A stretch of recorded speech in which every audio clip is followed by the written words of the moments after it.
Hello दोस्तों, मैं Sunil sir अपने यूट्यूब चैनल एस के स्टडी में आप सबका स्वागत करता हूं। आज मैं नया चैप्टर लेके आया हूं सारणिक। सारणिक क्या होता है? कि सारणिक किसी वर्ग आव्यूह से संबंधित एक विशेष संख्या होती है।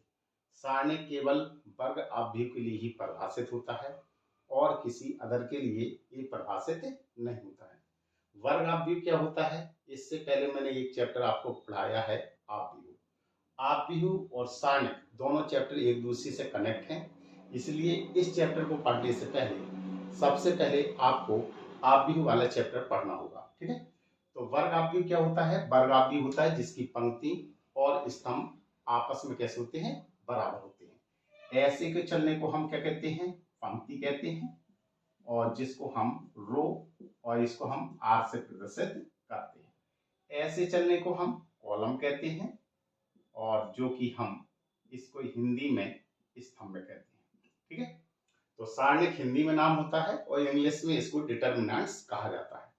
अब चलते हैं कि इस चैप्टर को पढ़ने से पहले इसकी चैप्टर प्लानिंग क्या है।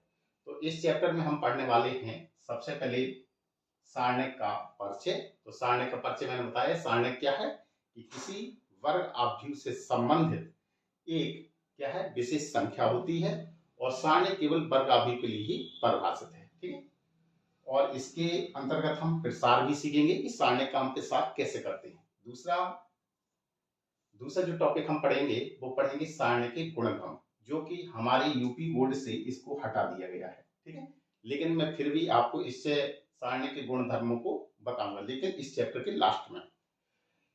इसके आगे हम लोग पढ़ेंगे त्रिभुज का क्षेत्रफल व संरेखता। त्रिभुज का क्षेत्रफल हम कैसे ज्ञात कर सकते हैं, और संरेखता हम कोई भी 3 बिंदु दिए गए हैं और उनको हमें संरेख सिद्ध करना है तो हम कैसे करेंगे। ठीक है, इसके बाद हम पढ़ेंगे उपसारणिक, जिसको हम माइनस कहते हैं, और सहखंड, जिनको हम सह गुणनखंड करते हैं।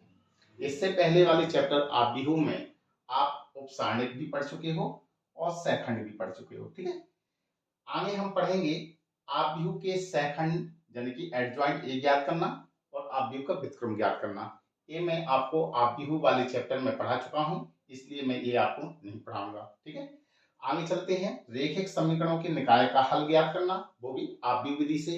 ये भी मैं आव्यूह वाले चैप्टर में पढ़ा चुका हूं, इसलिए मैं आपको ये भी नहीं पढ़ाऊंगा। आगे चलते हैं सारणिकों का प्रयोग करके, दो आपको बिंदु दिए गए हैं, इनको मिलाने वाली रेखा का समीकरण ज्ञात करना। हम कैसे ज्ञात करते हैं इसको आप देखिएगा। ठीक है, तो आइए देखते हैं कि ये आपकी चैप्टर प्लानिंग है, इसको आप स्क्रीनशॉट ले लीजिए। तो अब चलते हैं, सबसे पहले आप पहला टॉपिक लेंगे सारणिक का परिचय और प्रसार। तो सारणिक का परिचय क्या है कि सारणिक किसी वर्ग आव्यूह से संबंधित एक विशेष संख्या होती है, और सारणिक केवल वर्ग आव्यूह से ही परिभाषित होता है। ठीक है, सारणिक का निशान कैसे होता है? सारणिक को अगर ऐसे दो मोडों की ऐसी रेखाएं खींच दी जाए तो इसको हम कहते हैं सारणिक। क्या कहते हैं? सारणिक। और अगर इसी को हम ब्रैकेट में ऐसी बंद कर दें तो इनको हम कहते हैं आव्यूह। क्या कहते हैं? आव्यूह। इसलिए सारणिक से कनेक्ट चैप्टर आव्यूह है, तो आपको इस चैप्टर को पढ़ने से पहले आपको आव्यूह वाला चैप्टर पढ़ना होगा। ठीक, इसको कर लीजिए।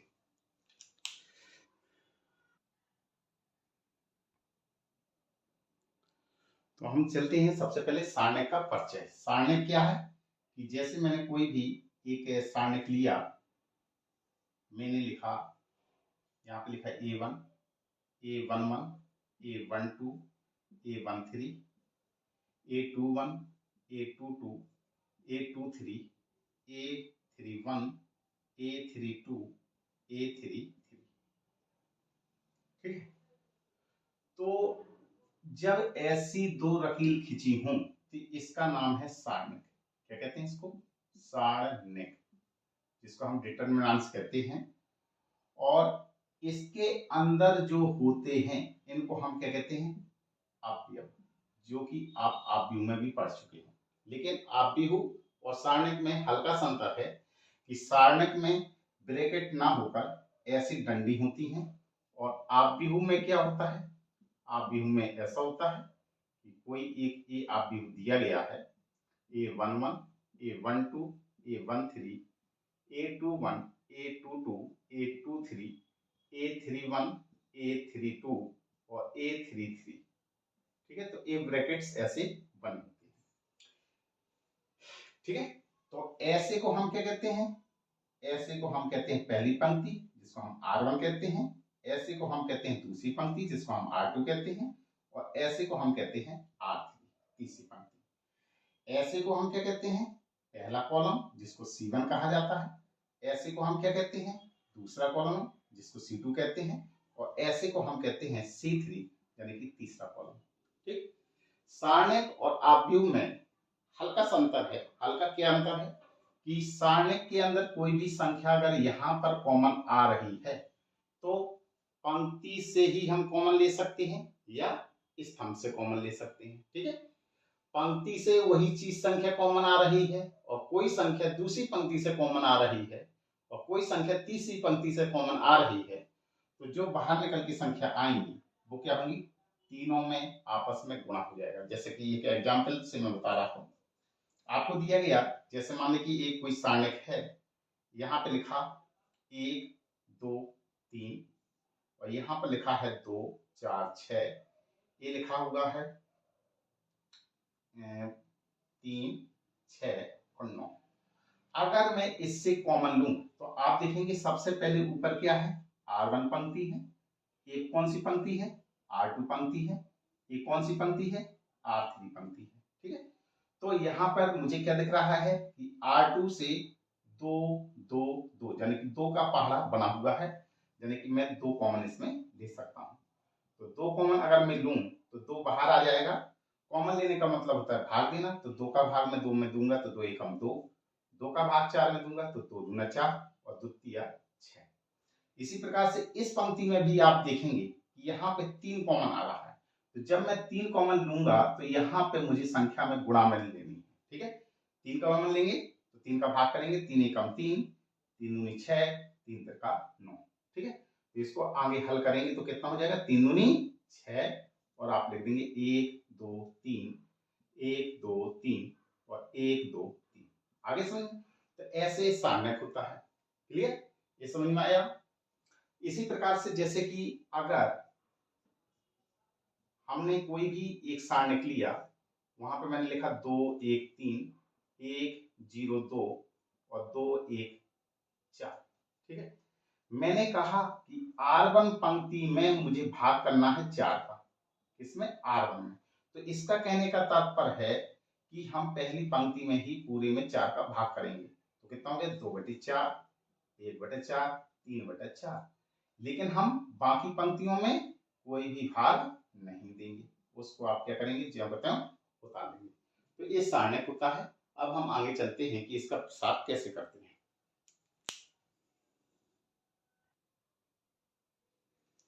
जैसे कोई सारणिक का मान आया, 2 का हमें मान निकालना है, इसका कहा गया कि इसका मान ज्ञात करो, तो हम कैसे करेंगे, जी कितनी, एक पंक्ति और एक स्तंभ का एक आपको सारणिक है, इसका मान निकालना है, तो डायरेक्ट कितना आएगा 2। जैसे मैंने लिया -3 दे दिया, तो इसके सारणिक का मान कितना आएगा, एक पंक्ति एक स्तंभ, तो डायरेक्ट आपका यही आंसर आ जाएगा। इसी प्रकार से अगर मैं 2/2 का कोई एक सारणिक लूं और इसका मुझे मान निकालना है, तो मान कैसे निकालते हैं, सबसे पहले आपको ये जो मुख्य विकर्ण है इन्हीं का आपस में गुणा करना है, तो 2 का गुणा 3 में करेंगे, 2 3 6, यहाँ पर माइनस हमेशा लगाना है, फिर ऐसे रूप में गुणा करते हैं। 4 का गुणा 1 में करेंगे, 4 एकम 4, तो कितना आएगा, 6 में से 4 गया कितना 2, ये आंसर आ गया। सारणिक का मान प्लस में भी हो सकता है और माइनस में भी हो सकता है, सारणिक का मान 0 भी आ सकता है, ठीक है। तो जैसे मान लीजिए कि एक और एग्जांपल लेते हैं, मान लीजिए सपोज दैट a बराबर दिया गया, यहाँ पर मैंने लिखा एक 2/2 का एक आव्यूह दिया गया a1, यहाँ पे b1 और ये a2 और ये v2 है। अब मुझे इसकी सारणिक का मान निकालना है, यानी ऐसा मान निकालना है, इस सारणिक का निशान होता है, तो कैसे निकालेंगे, सिर्फ इनका क्रॉस मल्टीप्लाई, लेकिन सबसे पहले मुख्य जो विकर्ण है इनका आपस में गुणा कराएंगे, तो a1 का b2 में गुणा करेंगे तो कितना हो जाएगा, a1 b2, घटाने का निशान लगाएंगे, फिर ऐसा गुणा करना है, तो कैसे हो जाएगा A2 का गुणा B में कर लेंगे तो कितना हो जाएगा A2 B1। ठीक है, ये आपका आंसर आ गया। क्लियर? तो आपने देखा कि 1/1 का यानी कि 1/1 का अगर सारणिक है तो हम मान ऐसे निकालते हैं, 2/2 का सारणिक है तो मान हम ऐसे निकालते हैं। आप देखते हैं कि यदि कोई 3/3 का एक सारणिक दिया गया, मान ली कि A बराबर लिखा A1 V1 C1 A2 V2 C2 A3 V3 और C3, तो इसका जो प्रसार है, इसका प्रसार हम 6 प्रकार से कर सकते हैं, 6 प्रकार से कर सकते हैं, जो कि बहुत मोस्ट इंपॉर्टेंट है। ठीक है, तो कैसे हम कर सकते हैं? सबसे पहले तो ये देखेंगे आप कौन सी पंक्ति है, R1 पंक्ति है, इसको हम क्या कहते हैं R1 पंक्ति। ये कौन सी पंक्ति होती है R2 पंक्ति। ये कौन सी होती है R3 पंक्ति होती है। ऐसे को क्या कहते हैं C1 कहते हैं, ऐसे को क्या कहते हैं C2 कहते हैं, ऐसे को क्या कहते हैं C3 कहते हैं। ठीक है, तो सबसे पहले मैं एक एक करके प्रकार बताने जा रहा हूं कि कैसे हम प्रसार करते हैं। सबसे पहले पहला देखेंगे R1 के सापेक्ष, यानी कि R1 जो पंक्ति है R1 के सापेक्ष प्रसार करना, ठीक है। तो हम प्रसार कैसे करेंगे, ठीक, R1 के सापेक्ष हमें प्रसार करना है, तो हम प्रसार कैसे करेंगे तो देखते हैं। प्रसार को हम डेल्टा से भी रिप्लेस कर सकते हैं या ए में मोड का निशान लगा के प्रेजेंटेशन कर देंगे या डेल्टा लिख देंगे, डेल्टा बराबर। अब कैसे किया जाता है, तो इनको प्रसार करने का तरीका है और इनमें प्लस माइनस के चिन्ह लगाने का भी गुणधर्म है, जो कि आप आगे सीखोगे कि कैसे ये चिन्ह लगाते हैं। ठीक है, तो मैं आपको अभी सिर्फ सवाल लगाने के लिए बता दे रहा हूं कि कैसे चिन्ह लगाते हैं। सबसे पहले प्लस, फिर माइनस, फिर प्लस, अब माइनस, फिर प्लस, फिर माइनस, इसके बाद प्लस, फिर माइनस और फिर प्लस। इस नियम के अनुसार आपको चिन्ह लगाना है। ठीक है, तो इतना पहले आप उतार लीजिए। अच्छा, पहले चलते हैं R1 के सापेक्ष प्रसार करना। तो R1 के सापेक्ष हम प्रसार कैसे करेंगे, यानी कि इस पंक्ति के सापेक्ष मुझे प्रसार करना है, तो हम प्रसार कैसे करेंगे। तो सबसे पहले आपको क्या करना है, R1 में पहला अवयव क्या लिखा हुआ है A1, आप उस A1 को लिख देंगे, कोष्टक लगाएंगे। बस इसमें क्या करना है कि वैसे ही जैसे आव्यूह में हम करते थे प्रसार, वैसे ही करना है। क्या करेंगे, एक डंडी डालेंगे, एक डंडी डालेंगे, यानी कि इससे जो पंक्ति संबंधित है और कॉलम संबंधित है उसको हटा देंगे। जितना बचा उसका आपस में कैंची गुणा कराएंगे। तो B2 का गुणा C3 में करेंगे तो कितना हो जाएगा B2 C3, ऑटोमेटिक माइनस के चिन्ह लगाएंगे। B3 का गुणा C2 में तो कितना हो जाएगा B3 C2। अब स्टेप कैसे चलना है, प्लस माइनस, तो जी प्लस का था, अब जी का निशान है माइनस, क्या लिखा हुआ है B1।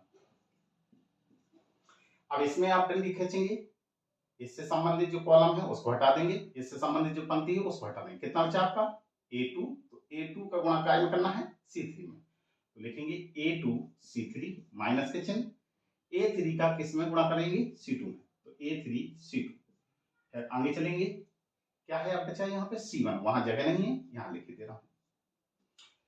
C1 में इससे संबंधित जो पंक्ति है, पंक्ति कौन है जी, इसको काट देंगे और इसके कॉलम को छोड़ देंगे। कितना बचा A2 B3, तो A2 B3 माइनस A3 का B2 में गुणा कर दीजिए।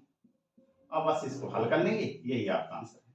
तो ये होता है R1 के सापेक्ष प्रसार करना। ठीक है, इसको उतार लीजिए। अब चलते हैं, जैसे R2 के सापेक्ष कहा जाए कि दूसरी पंक्ति के सापेक्ष इसका प्रसार करिए, तो कैसे करेंगे। चलिए, डेल्टा बराबर R2 में कौन सा अवयव है A2, अब A2 का निशान कौन सा है माइनस का होता है, तो यहाँ पे आप माइनस का चिन्ह लगेंगे और A2 लिखेंगे। अब इसमें क्या करेंगे, कॉलम खींचेंगे, पंक्ति खींचेंगे, जो कट गया अब जो शेष बचे उसका आपस में कैसे गुणा करेंगे। तो B1 C1 बचा था, B3 C3 बचा था, B1 का C3 में गुणा करेंगे V1 C3 minus B3 C1। Minus के बाद काय का चिन्ह आता है प्लस का, तो आप यहाँ प्लस का चिन्ह लगाएंगे, यहाँ क्या लिखा है B2, कोष्टक लगाएंगे। अब B2 में देखिए पंक्ति खींचिए, कॉलम खींचिए, जो बचा उनका कैंची गुणा कराएंगे A1 का C3 में, तो यहाँ जगह नहीं, यहाँ A1 C3 माइनस का चिन्ह, A3 का गुणा नहीं, A1 C3 हो गया, अब A3 का C1, A3 C1। आगे चलिए, जी माइनस था जी प्लस था, अब जी का निशान है माइनस का, कौन सा लिखा होगा C2। C2 में देखिए पंक्ति खींचिए, कॉलम खींचिए, जो बचा उनका कैंची गुणा, तो A1 का B3 में, तो A1 B3 माइनस A3 का B1, तो A3 B1, ठीक है। तो इस तरीके